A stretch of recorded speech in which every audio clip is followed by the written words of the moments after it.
The beginning, a promise that would cost everything. The sun was rising over Jerusalem.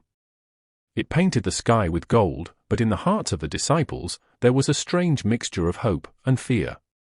They had seen him die. They had seen him rise.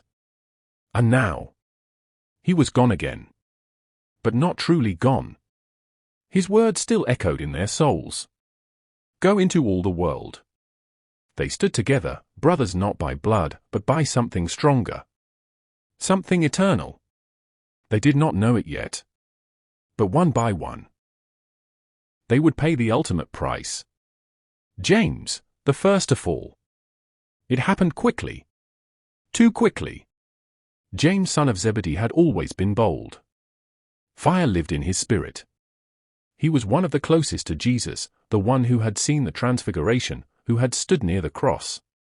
But boldness makes enemies. King Herod wanted to silence the growing movement.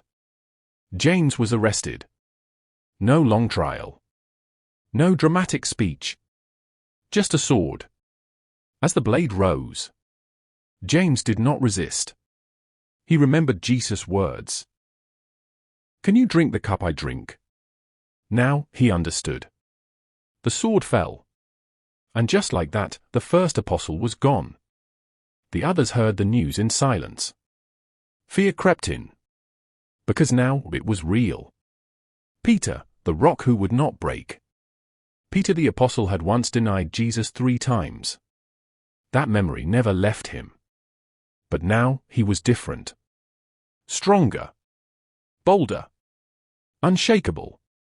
He preached in the streets of Rome, knowing full well what it could cost him. And one day, it did. They came for him. Chains bound his hands. But his spirit? Still free. When they sentenced him to death by crucifixion, Peter made one request. I am not worthy to die like my Lord.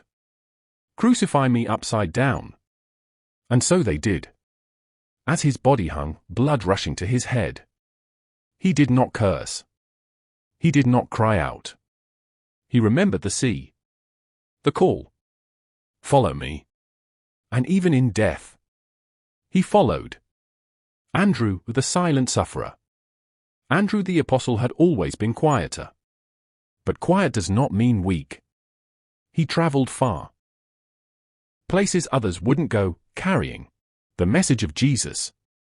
When they captured him, they didn't use nails. They tied him to a cross. An X-shaped cross. For days, he hung there. Not dying instantly. But slowly. Painfully. And yet, he preached. To anyone who would listen. Until his voice finally faded. Thomas, the doubter who became unbreakable. Thomas the apostle had once doubted. I need to see, to believe. But after he saw the risen Christ, he never doubted again. He traveled farther than most, to distant lands. And there, they killed him. With spears. Piercing his body. The same man who once needed proof, now gave his life for what he knew was true. Matthew, from tax collector to martyr.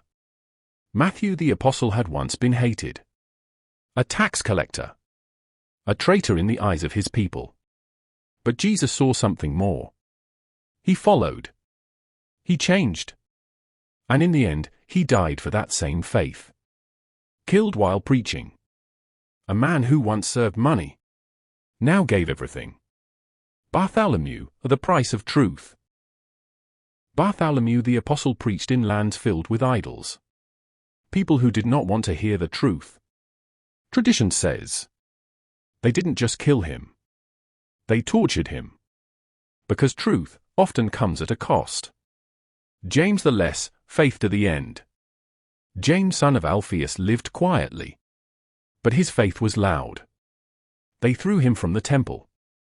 And when he didn't die immediately, they finished it.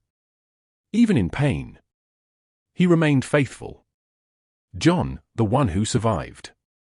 And then there was John the apostle. The beloved. They tried to kill him. Boiling oil. But he didn't die. Instead, he was exiled. Alone. On an island. But even there, God spoke to him. And he wrote of things to come. Because sometimes, survival is its own kind of suffering. The ending that wasn't the end. One by one, they fell. Not because they were weak, but because they refused to deny what they had seen. They saw him. They walked with him. They touched the risen Christ. And no fear, no pain, no death could silence that truth.